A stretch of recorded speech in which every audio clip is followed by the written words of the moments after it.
Hi, welcome to No Fun Friday. I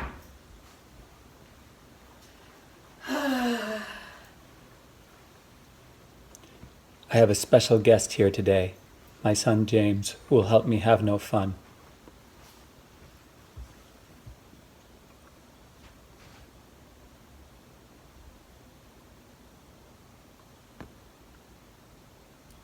What's the point of it all? Yeah, Why are we here? I don't know.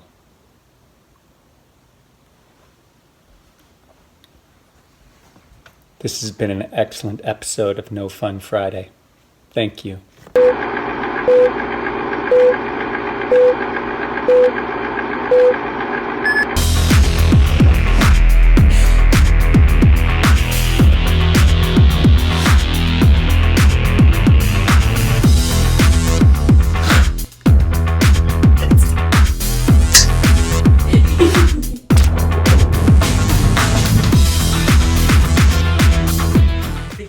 Laughter.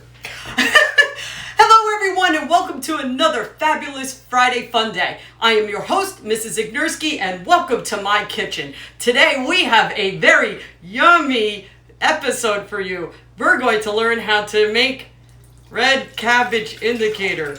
It smells wonderful in my house right now. We really love the smell of cabbage cooking, don't we, kids? Doesn't that look yummy?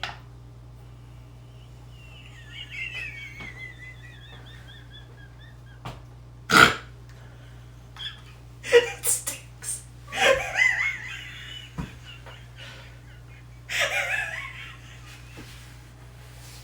Oh, the things I do for you guys.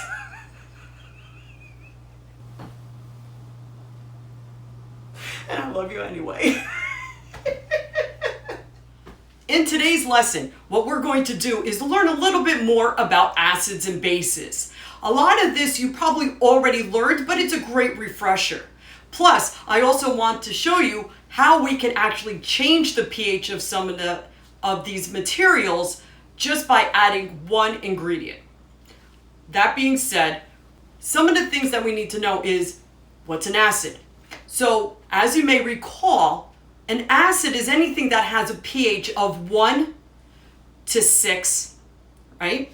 pH stands for how many hydrogen ions that are available that come off of the material that makes it an acid. We also know that acids have a sour taste, that they have like this pungent smell, just anything like that, that tends to be an acid. They also react with metals, most metals. Opposed to a base. A base is anything that has a pH between 8 and 14. They don't have hydrogen ions available to them. They typically have, in a general sense, called a hydroxide ion, an OH negative ion. That's what's available, and it makes it a higher pH. Higher pH just means that it has less hydrogen ions. We know that something is also a base, not if you don't have pH paper. You can also tell because if it gets on you, it feels slippery. Or when you taste it, it tastes bitter. Ugh. Okay? You know, like garlic. I like garlic too, but that's beside the point. But you get the idea. All right? The way we're going to do this is that we need something that's going to indicate what the pH is. In this case, as I mentioned in the beginning of the video, I made a lovely batch of red cabbage juice. Okay, red cabbage juice acts like a universal indicator. That means it's not just specific to one pH range, it actually changes colors indicating what pH approximately you are at. Not that you are, but the material is. So I'm going to just add some of those, just like a dropper full of the indicator into each of these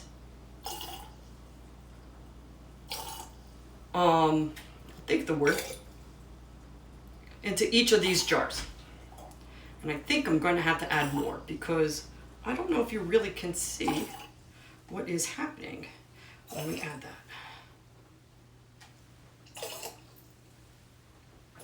We'll go for another squirt. Everything should have like a hazy purple hue to it. I just also like listening to the different tones that this all sounds like. Okay. This is going to be our control. It's just water. Now I used all filter water that came from our refrigerator. So it should be, since it is this close to this color of what the indicator was, that's going to be our control. We're going to call this 7. All right. So I'm going to start with HCl. Now I do have some HCl, hydrochloric acid, and I'm just going to add some of that into our first jar. And that's definitely a pinkish red, which I would expect. It's a strong acid. That means it completely dissociates into its hydrogen and chlorine ions. And so this one, we're going to say, is around the pH of 1 or 2. All right. Next, we have vinegar. Vinegar, hopefully you guys remember, is also acetic acid. All right, so I'm going to bring that up and I'm going to swirl it around a little bit. In fact, actually, I'm going to take my plastic knife and just swirl it. It definitely changed the color. There's definitely a difference between the two.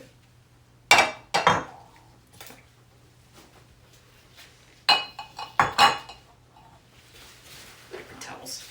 Okay. Next is lemon juice. Lemon juice, right?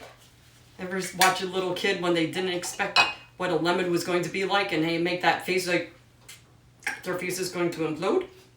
Well, again, remember, it's because it's got that sour taste to it. And so, with that, it's light pink.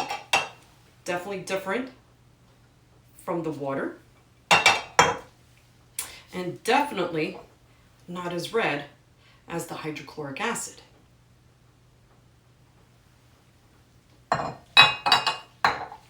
Alright, now there's another powder. Sometimes it doesn't have to be a liquid for it to work. So acids or bases can also be in powdered form. So in this case, I'm using cream of tartar. Cream of tartar, you could get it in the spices aisle. I'm not exactly sure what you use it for, but I know you can use it to clean out different stains and to polish silver. Okay. All right, so again, it's not as red as lemon juice, certainly not as red as the hydrochloric acid, right? But it's not the pH of water. All right, so next, moving this way, we're going to use baking soda, also known as hydrogen bicarbonate, or hydrogen carbonate. Oops, hold on a second. I forgot to wipe off right here. And if you notice, right away, it started changing colors. It was definitely not the purple, but it's certainly not the red. So now this is going to indicate that we're now in the base range. Okay, so I don't know what color you would call that. I guess that's kind of blue. It's kind of a very faint blue. Kind of pretty. All right. Next is something called washing soda. It's related to baking soda, but it's used for what? Oh, the wash. Go figure. Okay, so it's like a detergent booster, if you will. Not borax, but it's something like that. And now, oh, can you see like that rainbow effect before I stir it? That's so cool. I love it. It just means it didn't mix yet. I guess that's like a yellow-green, like a greenish one. So when it's going up like that, It just means that it's becoming more basic. Okay.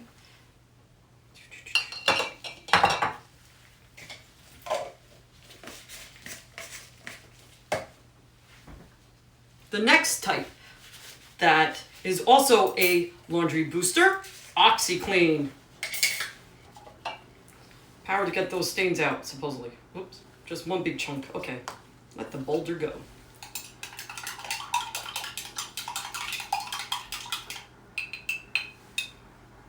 Just like the washing soda. I think they're about the same pH. Next, ammonia. Now I tell my students already know this. What are the two things you should never mix with ammonia? Right? Because that would be bleach, right? Ammonia and bleach equals instant death. All right? But that's another story. But I just wanted you guys to be safe just to know that. All right? So it's a lot more greener. This one's like a yellow green. This one's more of a green when it came to that. Okay, so we're getting definitely more basic, a bit more of those hydroxide ions on it. And the last one that I have is sodium hydroxide, also known as lye. Sodium hydroxide, again, a lot of my students already know this. If you got this on your hands and you didn't wash it off within a timely manner, it can actually start to feel slippery in your hands. And the reason your hands actually, or your fingers start to get slippery is because it's actually turning into soap. It's reacting with the oils in your hands. So hold on. Let me take this. I'm just going to pour that in. Oops. That one's more bluish green. That one's more of a green. This one is more of a blue-green, and it's a less of a pH. Now, I actually would expect this to be higher than ammonia, but I also know that this isn't that very concentrated of a sodium hydroxide solution. So based on the concentration of it, it's actually a lot, there's less of the hydroxide ions available, so it's becoming less of a pH compared to the ammonia. All right. Now, I'm going to clear some of this stuff away. And then I said we're going to see about how we could change the pH of these guys. All right, so hold on.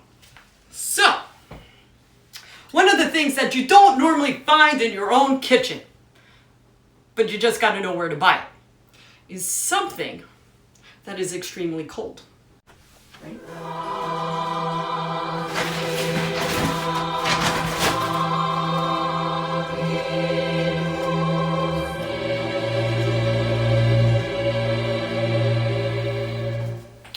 So what I have down where you cannot necessarily see it is something that is extremely cold. And it's comprised of with what we exhale, which is carbon dioxide. And of course you guys know this as dry ice. So I'm just gonna put this on. I'm really afraid of putting this on directly on my counter. Right on here, okay? Just like doing this.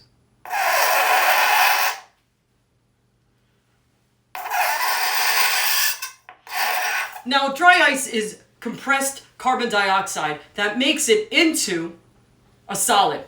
And it's at a very cold temperature. I do believe it's usually at minus 20 degrees Celsius.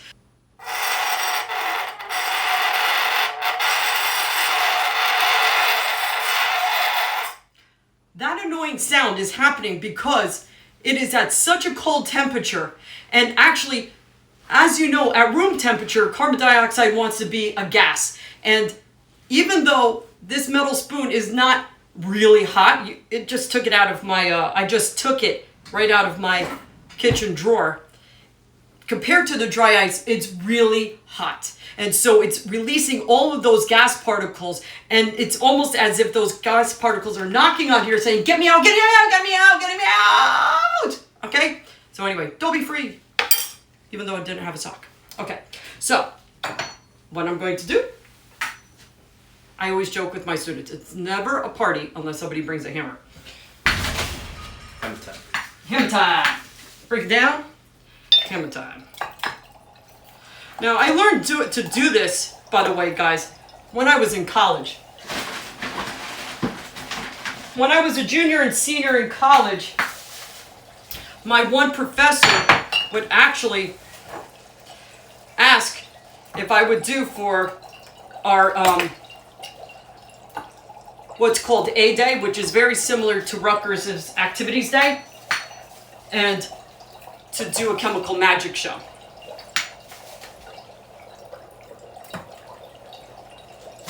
And we're just going to wait and see what happens to all of these different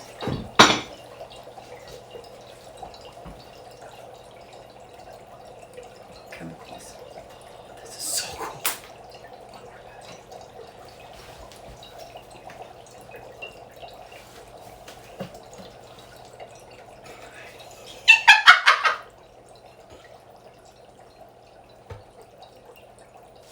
I think my ammonia had some soap in it. Sudsy ammonia. Woo!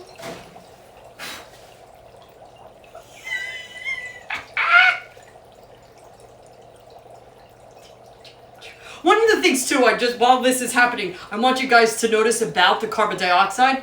Did you notice how it's just flowing? And gases are also called a fluid. And now I know, usually we think of fluids as being liquids, but it can be something just like a gas. And this proves that it does flow by the way that it just comes up and over like that.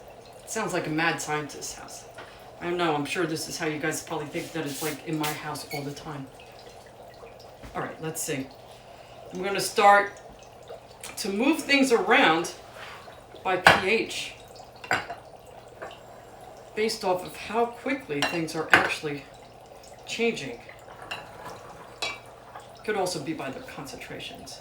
Now, I wouldn't have expected HCl to change its pH at all. That doesn't make sense because carbon dioxide, what's happening when it reacts with the water, it's actually creating carbonic acid, which is an acid. So it's actually lowering the pH. It's releasing more of the hydrogen ions. So I wouldn't really have expected any of these pHs to change. I did expect the pH of the water to change, the pH of all the bases to change. Wow. Keep going, baby.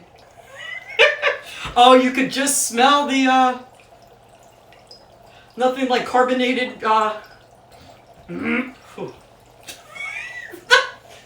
Some actor I am, huh? Nothing like carbonated cabbage juice. Ooh, what a prank. Here, kid, have some grape juice.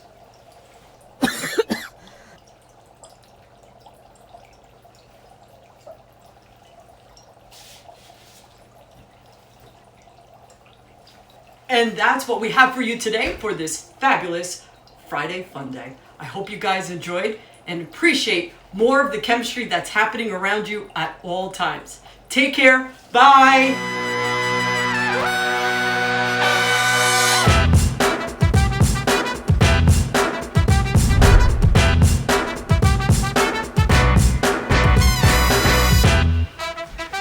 You'll never guess what I've been working on for next week. What's that? So, Oh, there's two of you? Oh.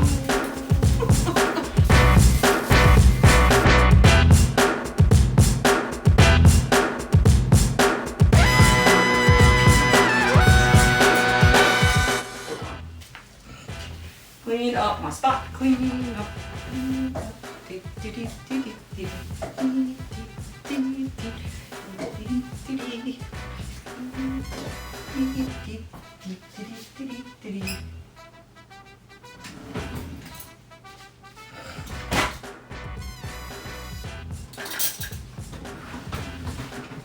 But I like moving.